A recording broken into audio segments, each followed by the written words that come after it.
Bueno, yo creo que vamos a arrancar ya. Ya tenemos 40 personas, que es un número simbólico. Bien, bueno, buenas tardes a todos.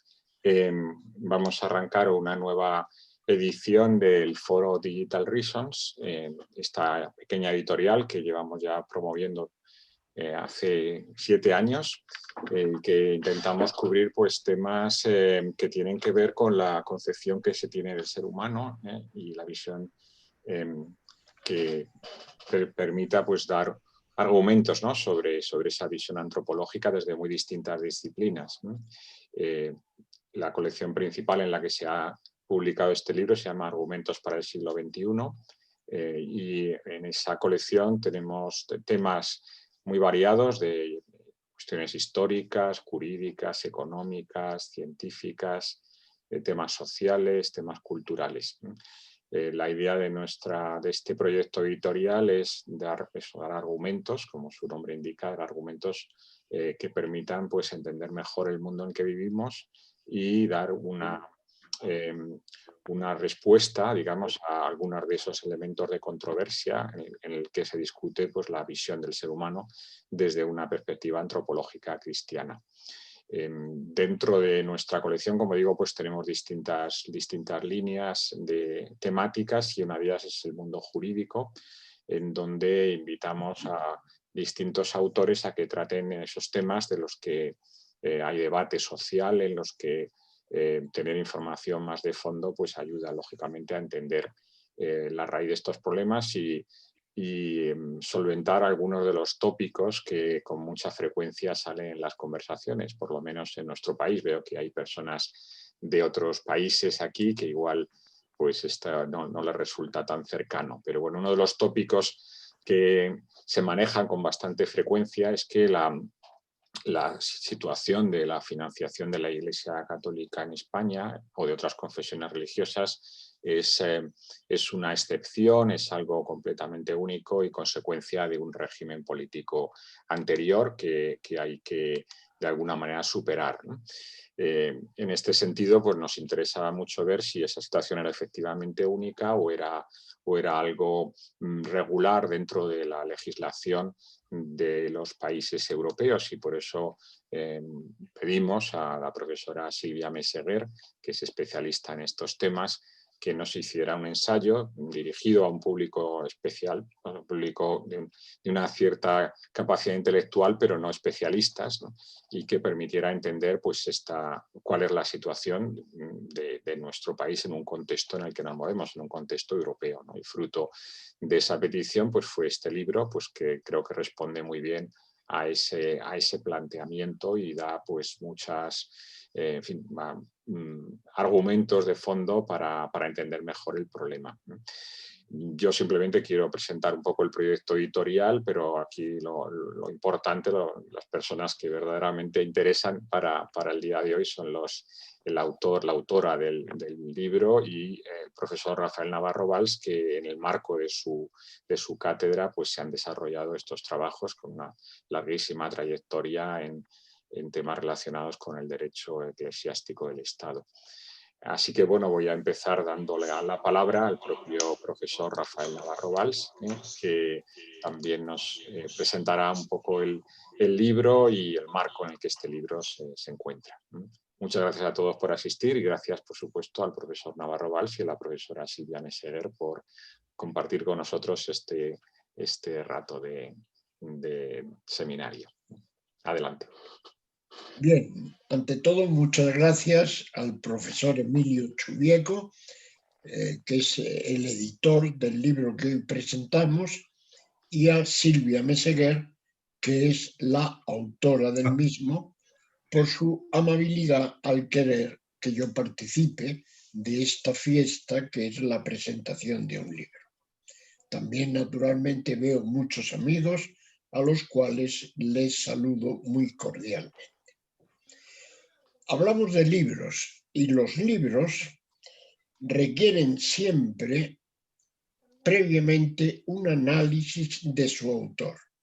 No se entienden los libros sin saber qué es o quién es en este caso, la la que lo escribe. Los buenos libros requieren, ante todo, dos condiciones en la autora, en este caso. En primer lugar, la perseverancia. En segundo lugar, la disciplina. Ambas circunstancias concurren sobradamente en Silvia Meseguer. Recuerdo que mi maestro, al empezar mi camino hacia la cátedra, me decía: no te rindas, Rafael, es muy fácil rendirse durante los primeros años. No ha sido así con Silvia, nunca se ha rendido. Es una profesora tenaz, basta mirar su currículo hasta llegar a titular y pronto esperemos que a catedrática. Transita en ambientes distintos, se instala en la Complutense después de una brillante trayectoria en lo que hoy es la Universidad Villanueva, hace una tesis muy importante, conecta con el profesor Javier Martínez Torrón, todo hay que decirlo con mi consejo, apunto bien, y gana brillantemente también su oposición a titular. Inmediatamente se hace un nombre en los ambientes internacionales. Veo aquí bastantes colegas latinoamericanos. Y pasando a ocupar uno de los primeros puestos en la investigación de la financiación de los entes religiosos. Precisamente el libro que hoy presentamos, La financiación de la religión en Europa, en lo que se me alcanza es una continuidad de aquel que publicó en el año 2000 el sistema de financiación de la Iglesia Católica a través de las exenciones fiscales. Si la primera nota la tiene de sobra, la tenacidad, la segunda, la disciplina, le desborda en el buen sentido de la palabra. Cuando yo era un habitual en la tercera planta de la Facultad de Derecho, allí donde está ahora nuestra área de conocimiento de Derecho Eclesiástico del Estado, digo que cuando yo era habitual y llegaba normalmente temprano, sabía que antes había llegado Meseguer. Su disciplina era y es admirable. Esto solamente es posible en aquellos que aman la sabiduría por ella misma, que no aman el conocimiento para medrar. El ansia de éxito, alguna vez lo he repetido, puede ser a veces un serio obstáculo para hacer bien el trabajo, por cuanto se pone como objetivo lo que suele ser solo un resultado. No ha pasado esto con Silvia Meseguer. Ha sido una trabajadora infatigable que ha puesto como estrella polar de su vida el trabajo bien hecho. Sabe, por experiencia propia, que hacia el éxito no sube ningún ascensor, sino que hay que subir fatigosamente por la escalera. Siempre recuerdo, ahora no es verano, pero el ejemplo típico de mal estudioso es aquel que yo conocí a través de un graffiti suyo en la Sapienza de Roma. Era un mes de mayo, los alumnos estaban ya hasta el gorro de exámenes, además allí son orales, y escribió en italiano, la traducción es: la sabiduría me persigue, pero yo soy más rápido, decía. Silvia Meseguer es todo lo contrario. Parece como si hubiera elevado el corazón a Dios y él le hubiera concedido aquello que pidió Salomón en una oración que ha pasado a ser como la oración de un buen jurista. Concede a tu siervo un corazón dócil para que sepa hacer la justicia y discernir entre lo bueno y lo malo. Así las cosas, se han hecho muchos y perspicaces análisis de los motivos que hacen tener éxito a un libro, es decir, aquellos que lo hacen triunfar. parece que hay dos condiciones previas imprescindibles. La primera tiene que ser algo que le preocupe a las gentes en ese momento. La segunda, los espíritus deben conmocionarse o conmoverse al leerlo. El libro que hoy presentamos tiene mucho de lo primero y algo de lo segundo.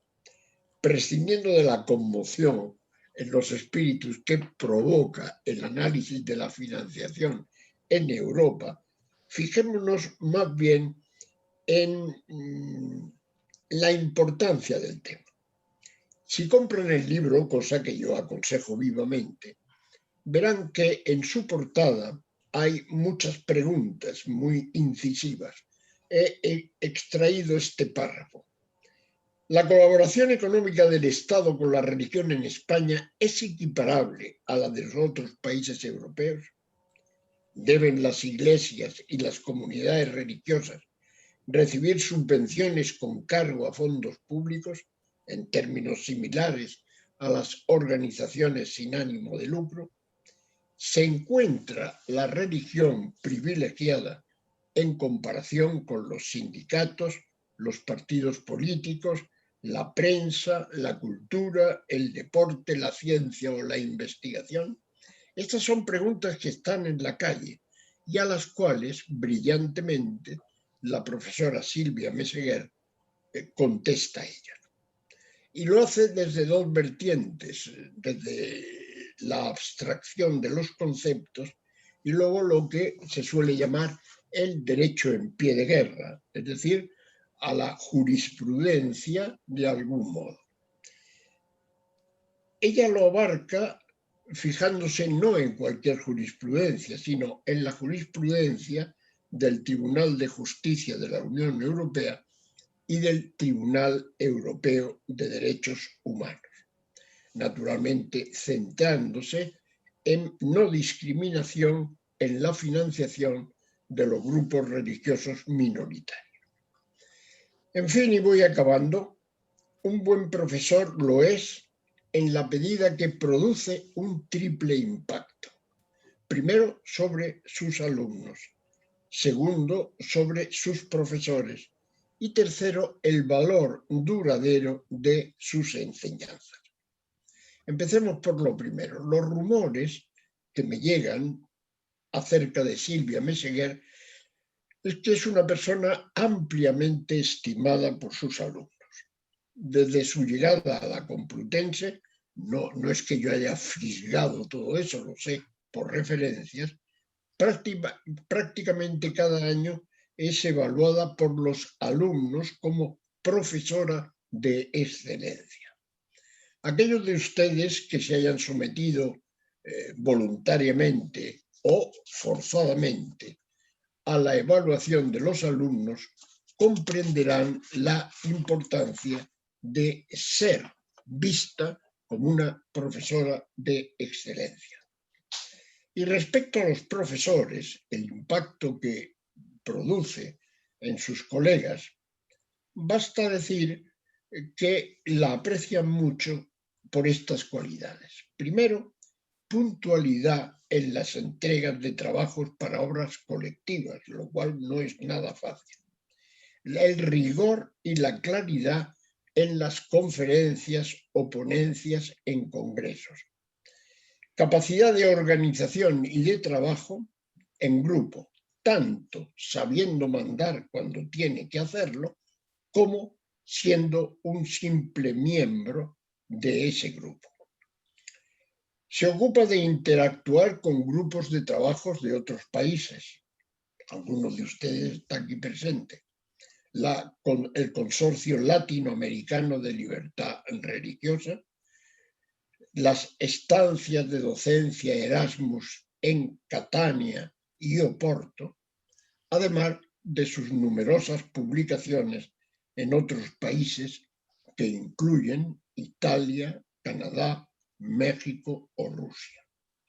Dicho esto, y como saben ustedes, nada hay tan aburrido como intentar explicarlo todo, en este caso no hay que explicarlo todo por mí mismo, sino que debe de explicarla ella, la profesora Silvia Meseguer dentro de un orden, claro.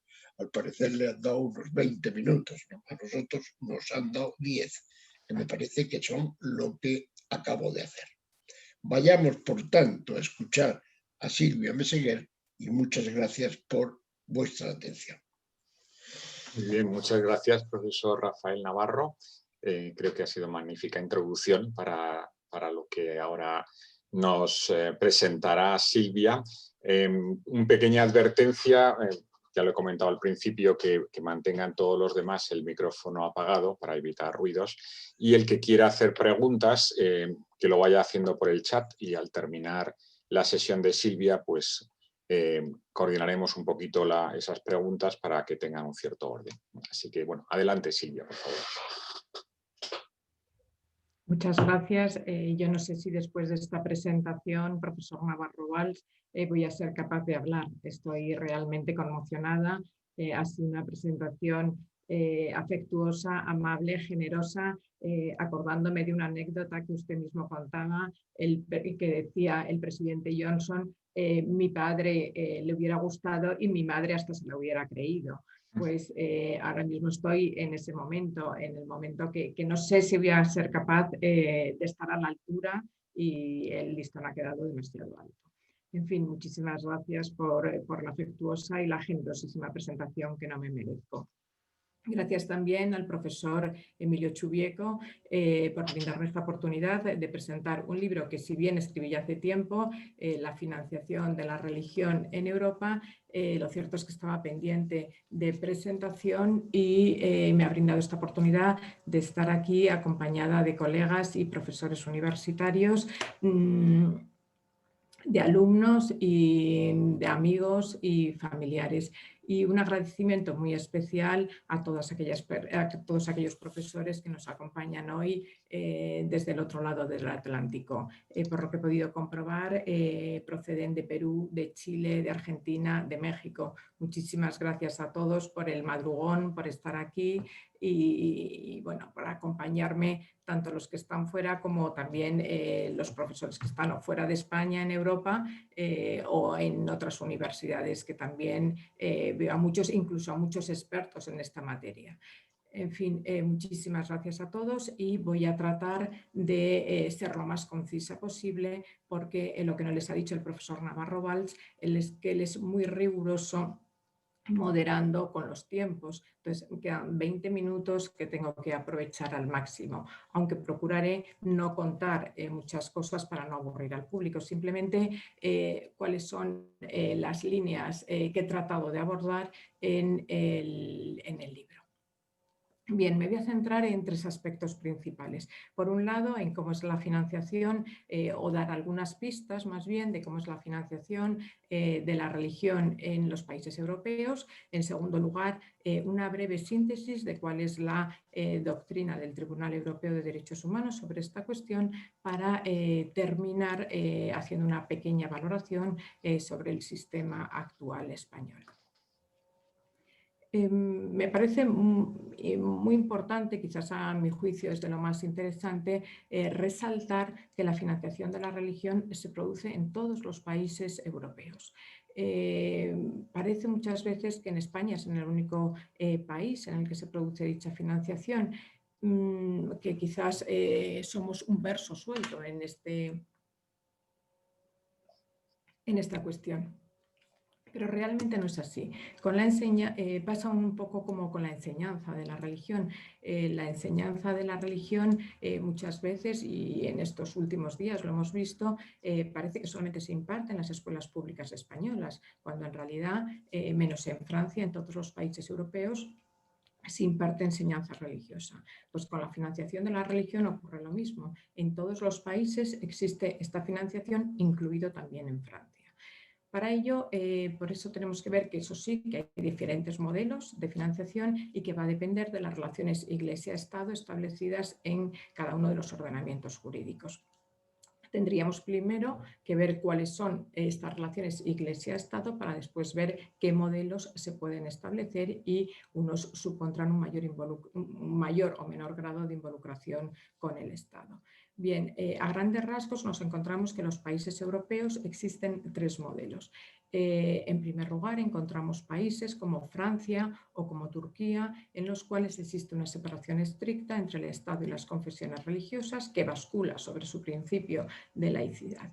En estos países, sin embargo, existe una cierta involucración también en la financiación de las confesiones religiosas. Por ejemplo, en Francia se dota en los presupuestos generales del Estado unas cantidades destinadas para mantener y conservar los templos y los lugares de culto.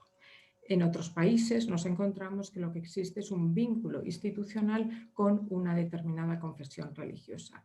Nos referimos a Dinamarca o a Reino Unido. Y en estos países la financiación se produce no solamente con la religión oficial con la que se tiene dicha vinculación institucional, sino también con aquellas otras confesiones religiosas que no tienen dicho vínculo.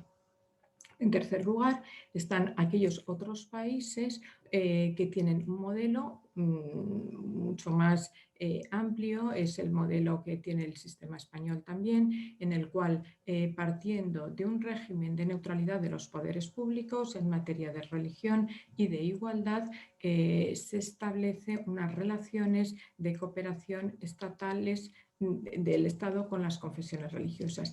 Y estas relaciones de cooperación se pueden establecer bien a través de una ley unilateral o bien a través de unos acuerdos. Pues bien, dentro de este marco grande que existe de modelos, lo que nos encontramos son diversos sistemas de financiación. En primer lugar, podemos destacar el sistema de la asignación de determinadas cantidades en los presupuestos generales del Estado, siempre asignadas a un fin determinado. Por ejemplo, en Bélgica este fin se destina para el pago de los salarios y de la seguridad social del clero. En el caso de Francia, para conservación de los templos o bien para satisfacer también los gastos generados por la asistencia espiritual en los centros públicos. En el caso de Polonia, estas cantidades se destinan exclusivamente para el ámbito asistencial. En segundo lugar, tendríamos aquellos otros modelos o el modelo del impuesto religioso. El sistema del impuesto religioso típico de Alemania, de Austria, de Dinamarca, de Finlandia, de Suecia, requiere que las confesiones religiosas tengan un determinado estatus jurídico y además supone siempre un recargo sobre el IRPF, es un auténtico impuesto que recauda el Estado que después transfiere a las confesiones religiosas, puede ser a una o a varias, según lo pactado. Normalmente alcanza entre el 8 y el 10% y el Estado se queda entre el 2 y el 3% en concepto de gastos de compensación por la recaudación realizada.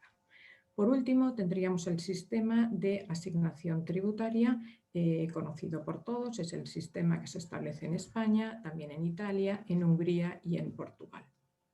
Este sistema, sin embargo, presenta matices en cada uno de los ordenamientos jurídicos europeos. Por ejemplo, en España se establece exclusivamente para la Iglesia Católica.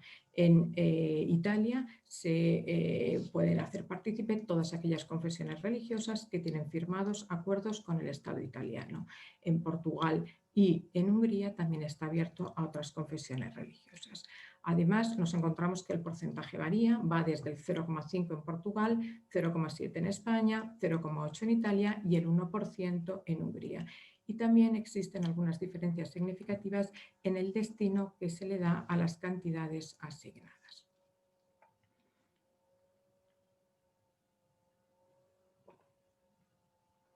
Junto con estos sistemas, lo que nos encontramos es que en todos los ordenamientos europeos existe a la vez un sistema de beneficios fiscales.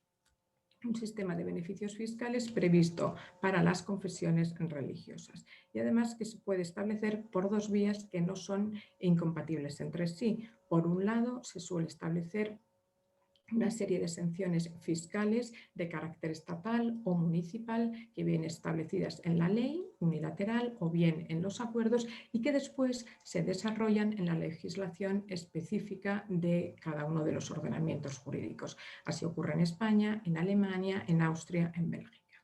Y a la vez también se puede equiparar a las confesiones religiosas al régimen tributario establecido a las entidades sin ánimo de lucro, concediéndole también una serie de beneficios fiscales que normalmente están establecidos en la ley de fundaciones o en la ley de mecenazgo. En España están establecidos en la ley de mecenazgo del año 2002.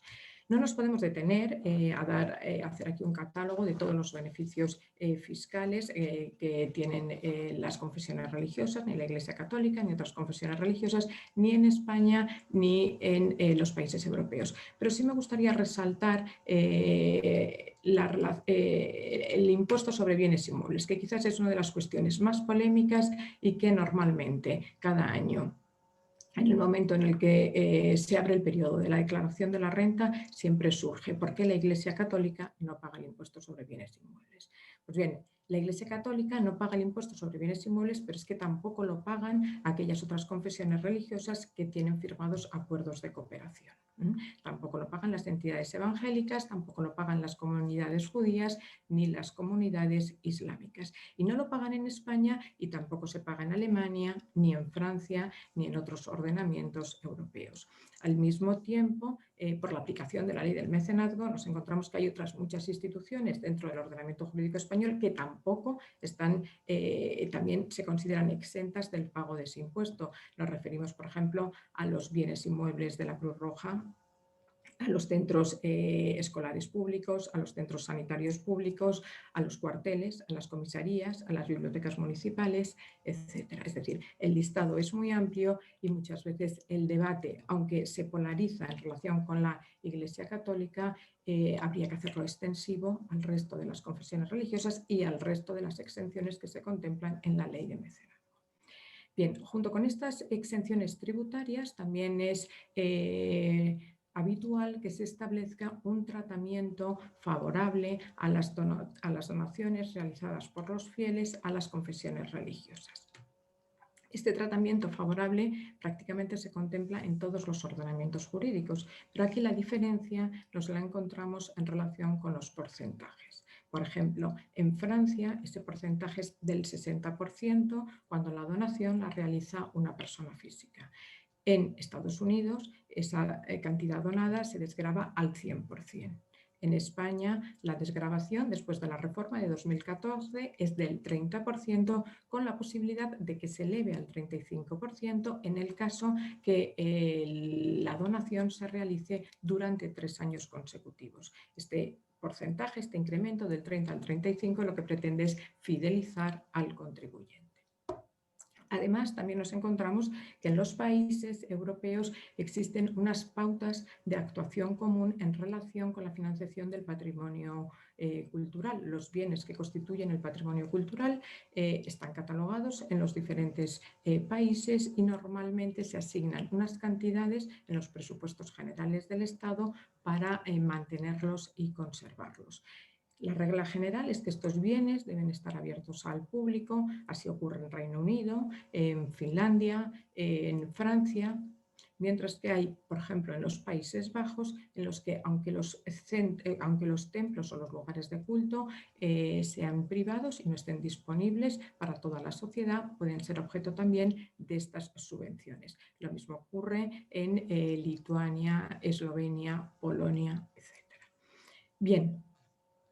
Una vez explicado, pero muy a grandes rasgos, cuáles son estos modelos de financiación, vamos a ver cuál es la doctrina del Tribunal Europeo de Derechos Humanos. Es decir, en la práctica se han planteado conflictos, estas cuestiones han llegado al Tribunal Europeo de Derechos Humanos y, aunque no esté acostumbrado a pronunciarse tan frecuentemente como en otras materias, lo cierto es que sí que hay un número de pronunciamientos suficientes que nos hacen ver que ya existe un determinado criterio del tribunal en este sentido, en materia de financiación de las confesiones religiosas. Si acudimos a la doctrina tradicional del Tribunal Europeo, recordemos que lo que una y otra vez nos establece es que los países miembros del Consejo de Europa tienen un amplio margen de apreciación para determinar ese régimen de financiación o ese régimen de cooperación con las confesiones religiosas, teniendo en cuenta Por un lado, sus precedentes históricos y por otro lado su marco constitucional. Incluso, recordemos la famosa declaración de no admisibilidad, Lujer Fernández contra España, en algunos momentos mantiene que el tratamiento jurídico diferente en las confesiones religiosas es justificable cuando existe una causa objetiva y razonable.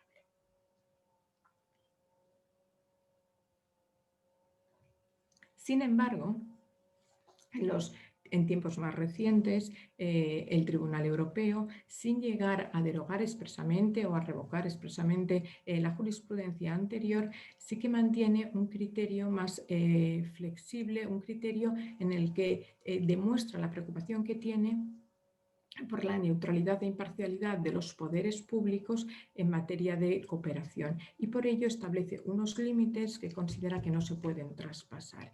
Es decir, al tribunal lo que le preocupa enormemente es que en un mismo territorio y bajo un mismo paraguas constitucional puedan existir grupos religiosos que de hecho vayan a ser discriminados sobre la base de unos circunstancias históricas que en su momento se les concedió un determinado estatus jurídico y que no se ha adaptado al nuevo marco legal que exige el pluralismo religioso en las sociedades europeas actuales. Por eso el tribunal lo que dice es el Estado puede cooperar o no con las confesiones religiosas, pero si decide cooperar con ellas, lo que ha de mantener o lo que ha de vigilar es que no exista una discriminación con el resto de las confesiones religiosas, por lo menos hasta el punto en el que no vaya a hacer viable el ejercicio de la libertad religiosa en determinadas comunidades. Es decir, en la práctica lo que está haciendo el tribunal es poner dos límites. Por un lado, deja el margen de apreciación a los estados para que establezca esas relaciones de cooperación, pero a continuación señala que se deben de establecer unos criterios que sean accesibles para todas las confesiones religiosas, siempre para evitar, o el límite lo pone, precisamente el límite lo sitúa en la sostenibilidad económica y en la autonomía financiera de los grupos religiosos de un lado y de otro en la igualdad y no discriminación de los grupos religiosos al margen de que en alguna ocasión puede existir una causa objetiva y razonable que justifique tal distinción. Bien, explicado también a grandes rasgos cuál es la jurisprudencia de Estrasburgo, nos corresponde ahora situarnos en el ordenamiento jurídico español. Es unánime en la doctrina que las coordenadas jurídicas establecidas en la Constitución española obligan a los poderes públicos a promover el ejercicio de la libertad religiosa de los individuos y de los grupos religiosos en los que se integra de forma similar a cómo lo hace con otros derechos fundamentales. Ahora bien, el Tribunal Constitucional, en una relevante sentencia de 5 de diciembre de 2013, da un paso adelante en este sentido, porque señala que la verdadera obligación de los poderes públicos no se sustenta únicamente en el reconocimiento de la libertad religiosa, sino que es necesario garantizarlo, es necesario dotar de efectividad el ejercicio de ese derecho. Y es en este contexto donde se sitúa la colaboración, la cooperación entre el Estado, también económica, y las confesiones religiosas. Es decir, para el Tribunal Constitucional que el Estado sea neutral y laico no es un obstáculo para que se pueda financiar a las confesiones religiosas, sobre todo teniendo en cuenta que esta neutralidad de los poderes públicos además está modulada por el principio también constitucional de cooperación entre el Estado y las confesiones religiosas. Por ello, dice textualmente el Tribunal Constitucional que le corresponde al legislador o le encomienda al legislador estatal la tarea de facilitar la práctica de los actos de culto. Se trata, a fin de cuentas, a juicio del tribunal, de financiar actividades con relevancia constitucional y, por tanto, de interés general consustanciales al Estado social de derecho.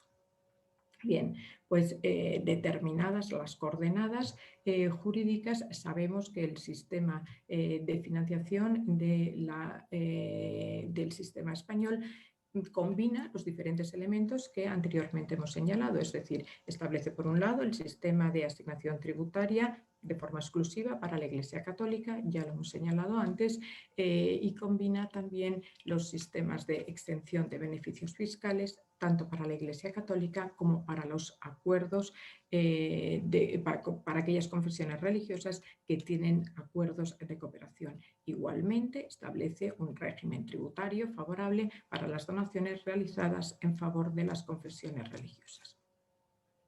El sistema es de sobra conocido, pero como me consta que hay algunos alumnos, si me permiten, me gustaría detenerme un instante en el funcionamiento de la asignación tributaria. La asignación tributaria, como es sabido, y desde la reforma de 22 de diciembre de 2006, se establece como un mecanismo de colaboración, de afectación de los ingresos, a través de lo que se permite es que los contribuyentes, sean católicos o no, puedan afectar o puedan asignar el 0,7 de la cuota tributaria del IRPF anual lo pueden destinar a la Iglesia Católica, a otras actividades de interés social, a ambos o a ninguno de ellos, en cuyo caso esa cantidad no asignada pasa a integrar a los fines generales del Estado. Pues bien, es importante señalar, sobre todo para los alumnos que no conocen esta figura, que no estamos ante un nuevo impuesto, que no estamos ante un nuevo recargo, que no supone una presión fiscal, que en ningún caso va a suponer un incremento que tenga que pagar el contribuyente, ni en el caso que le devuelvan Hacienda, cosa poco probable, tampoco van a tener una devolución mayor. Es decir, es más bien lo que algunos economistas denominan como una técnica que lo que permite es determinar nuestra preferencia por un determinado gasto público. Hasta aquí el sistema de asignación tributaria no plantea problemas. Los problemas los plantea en relación con el principio de igualdad y no discriminación de las confesiones religiosas.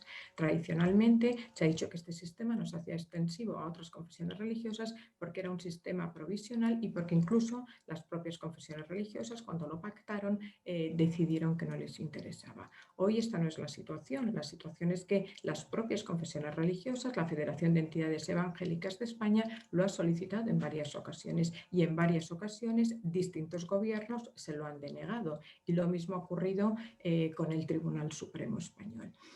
No se entiende si realmente decimos que este fundamento de la financiación de la religión es financiar el ejercicio de la libertad religiosa, que se financie solamente el de una determinada confesión religiosa y no otras que tienen también los acuerdos de cooperación, sobre todo si tenemos en cuenta o si trasladamos la doctrina del Tribunal Europeo de Derechos Humanos que hemos expuesto hace un momento.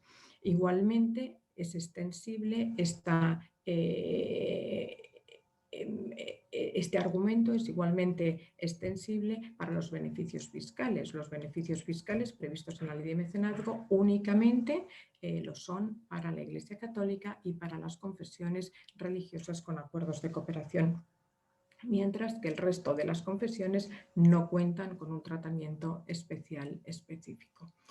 Bien, por tanto, y termino ya, con independencia de la estabilidad de la asignación tributaria, conviene avanzar en la igualdad en el tratamiento fiscal de las confesiones religiosas y también conviene fomentar la colaboración privada en el sostenimiento económico de las confesiones religiosas. Para ello, desde luego, será necesario mejorar la ley de mecenazgo del año 2002. Pero esta colaboración privada, fomentar la corresponsabilidad de los fieles en el sostenimiento de las confesiones religiosas, favorecerá, por un lado, la neutralidad de los poderes públicos y, sobre todo, la sostenibilidad económica y la autonomía financiera de las confesiones religiosas. Muchas gracias. Muchas gracias, Silvia, por ceñirte también al tiempo. Creo que no vas a ser amonestada por el profesor Navarro Valls. Ha estado muy bien. Muchas gracias. Bueno, pasamos, si os parece, al debate ahora. La primera pregunta era de Daniel Tirapu. No sé si ya ha sido contestada porque hará relación con el IBI que ha salido, pero bueno, Daniel, ¿quieres extenderla? Tienes que encender el micrófono, que lo tienes apagado. No simplemente cómo está a día de hoy, porque yo creía que estaba esto solucionado, pero hablan de que van a cambiar o van a ver qué locales, van a hacer una investigación. Es la impresión que tengo yo.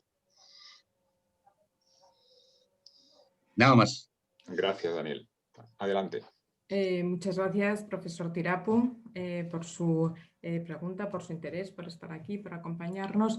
Y bueno, pues lo que conectamos con lo que decíamos en la presentación, que el tema del impuesto sobre bienes inmuebles es de los más polémicos y los que cada cierto tiempo pues, se replantea si se va a aplicar a todos los templos, si los templos que están cerrados al culto deberían mantener o no la exención, etcétera.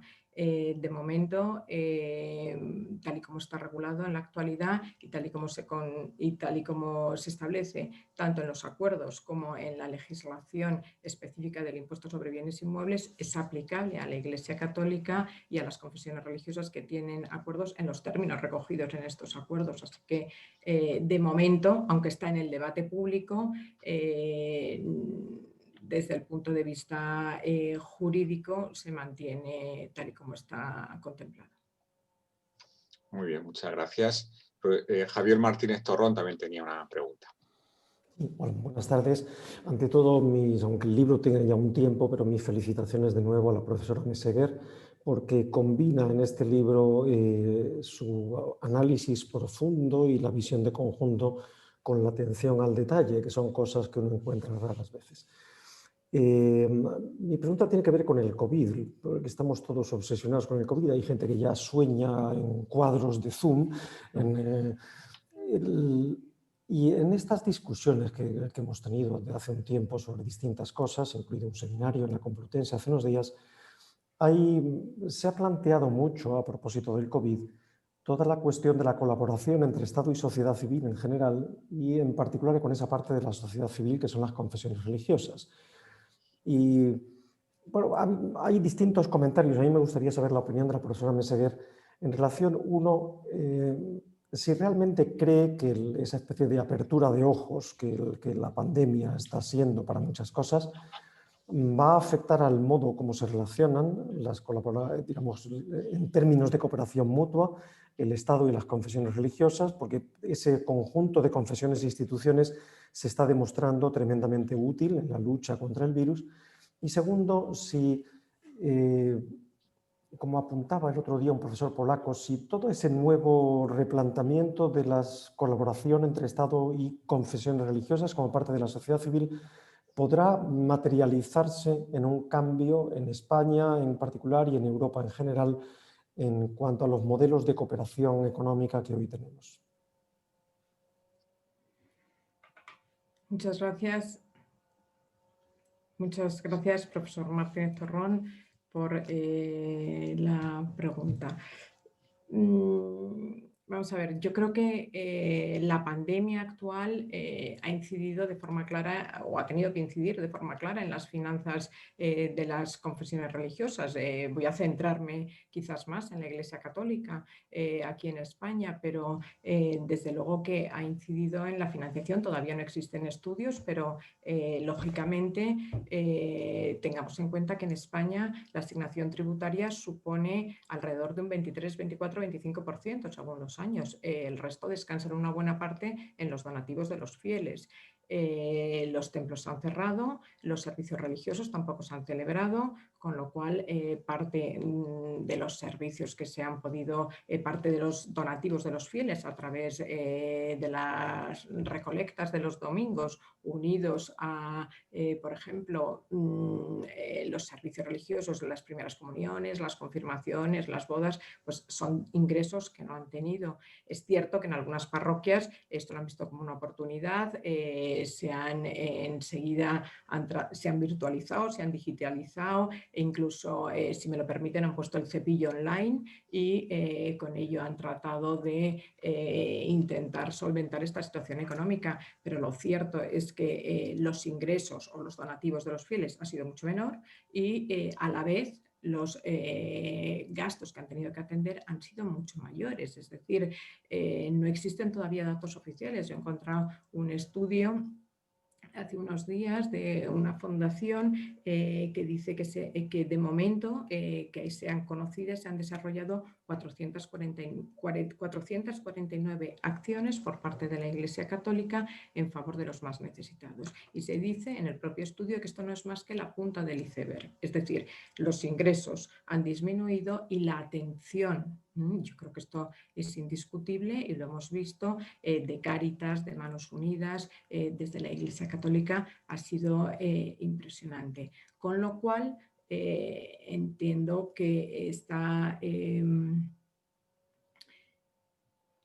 esta cooperación entre el Estado y la sociedad civil y teniendo en el otro vértice a las confesiones religiosas, pues es muy necesaria. Sobre todo tenemos que tener en cuenta también que existen muchos estudios, por ejemplo, que explican que los donativos de los fieles normalmente suben o bajan, aumentan o disminuyen en proporción que se les pida para una finalidad concreta. En estos meses lo lógico es que hayan disminuido. Por eso, si tuviésemos, y conecto esto con la pregunta, replantearnos el cambio de sistema, pues yo creo que no sería replanteable tanto en el ordenamiento jurídico español, el sistema sería el mismo, pero quizás sí que conviene replantearse la necesidad de formalizar esos donativos, es decir, de establecer unas suscripciones periódicas por parte de los fieles, de tal forma que con independencia de que se utilicen unos servicios más o menos o que no se puedan utilizar por esta situación de la pandemia, esos ingresos sean mucho más periódicos y además las iglesias pues, puedan saber con qué dinero disponen para atender a otras necesidades. Por otra parte, también creo que las administraciones ahora tienen que comprender cuando en algunas ocasiones, si lo conectamos con el IBI, el dinero que deja de ingresar el Estado porque está con esto, porque no está ingresando determinadas cantidades, pues realmente ahora sí que se ve que este dinero que ha dejado de ingresar pues se ha utilizado para atender a otras necesidades y que si no, pues de alguna forma vivimos en un Estado social y democrático de derecho que se tienen que atender, ¿no? Entonces creo que sí que existe esa cooperación entre Estado, confesiones religiosas y sociedad civil, pues es evidente y en estos momentos más necesaria que nunca. Muy bien, muchas gracias, Silvia.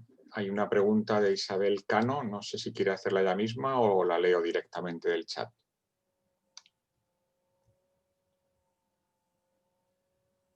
Bueno, pregunta Isabel, cuando explico a los estudiantes este tema, algunos están ahora aquí, muchos consideran que es contrario al principio de aconfesionalidad que el Estado, a través de la asignación tributaria, financie el sueldo de los sacerdotes.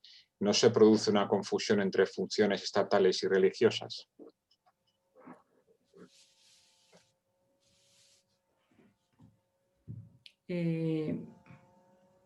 Muchas gracias, Isabel. A ti y a los alumnos que hoy nos acompañan.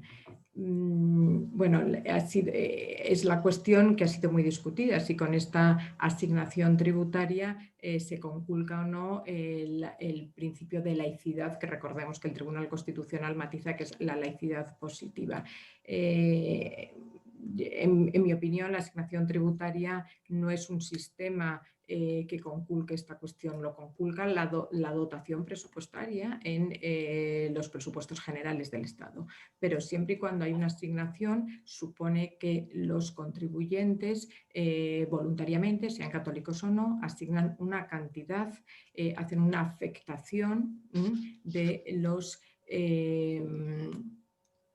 hacen una una afectación o una determinación de a dónde se dirige una cantidad determinada, pero sin que ello, decíamos antes, ha de combinarse la laicidad con las relaciones de cooperación también, o el mandato constitucional previsto también sobre la cooperación entre el Estado y las confesiones religiosas. Insisto, no se trata de una cantidad que se esté dotando en los presupuestos del Estado, se trata de una cantidad que los contribuyentes afectan o asignan para el cumplimiento de unos fines determinados. Lo hacen de una forma voluntaria, sean católicos o no. Y en otra pregunta, uno de los problemas que se plantea en el IBE es la asimetría en las excepciones y especialmente la situación de las confesiones sin acuerdo. ¿Es lógico que una catedral ortodoxa pague el IBI? ¿Cuál es su valor catastral? ¿No es someter a gravamen el ejercicio de un derecho fundamental? Sí, esta pregunta la plantea el profesor Torres. Sí. Sí, muchas gracias, es que no había oído. Sí, yo creo que he intentado exponer en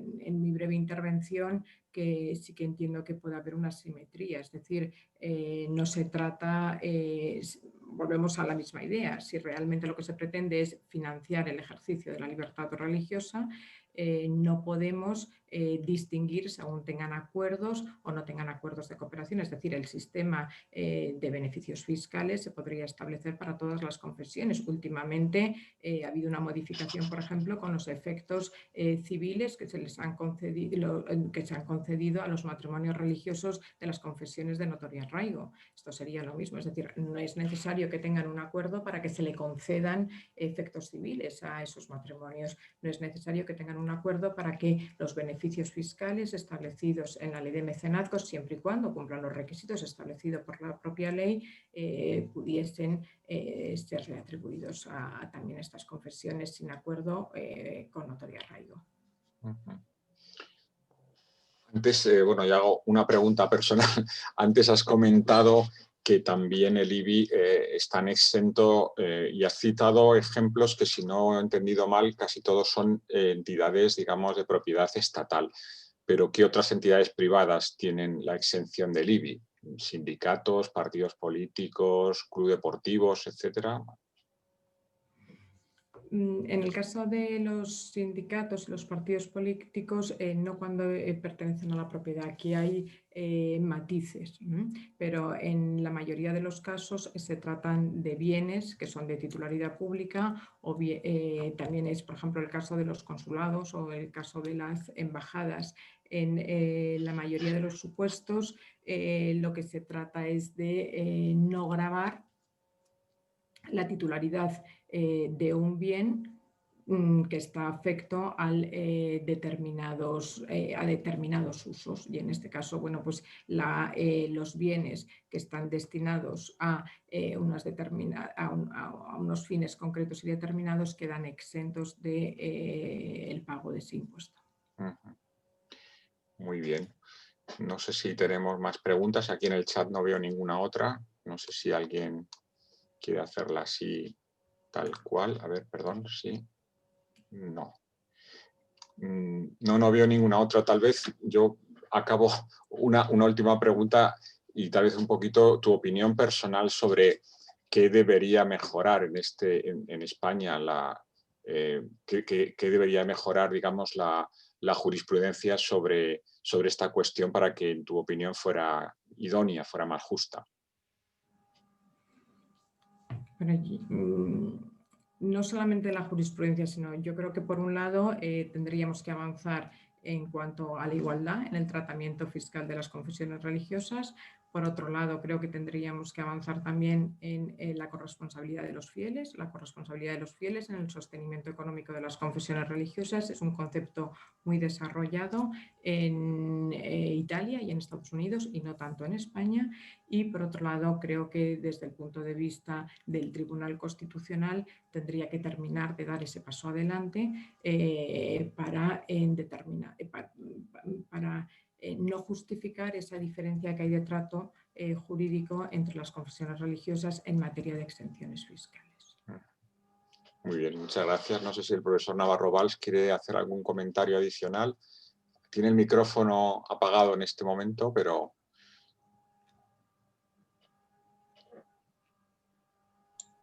Mi agradecimiento a todos los asistentes, pero en especial a mis amigos iberoamericanos. Y en especial al señor Florian, al cual todos le damos el pésame por el fallecimiento más o menos reciente de su esposa. Por lo demás, vuelvo a reiterar al editor el acierto de producir este libro, a Silvia Meseguer también el acierto de escribirlo y a todos nosotros el acierto de estar hoy aquí en torno a Silvia Meseguer, nada más. Muy bien, bueno, muchas gracias a todos por estar aquí y bueno, pues les animo a que lean el libro de Silvia. Muchísimas gracias a todos, a la editorial por esta oportunidad, al profesor Navarro Valls por la presentación y a todos los profesores y alumnos que hoy nos acompañan. Muchísimas gracias a todos. Buenas tardes. Un abrazo a todos. Gracias. Igual.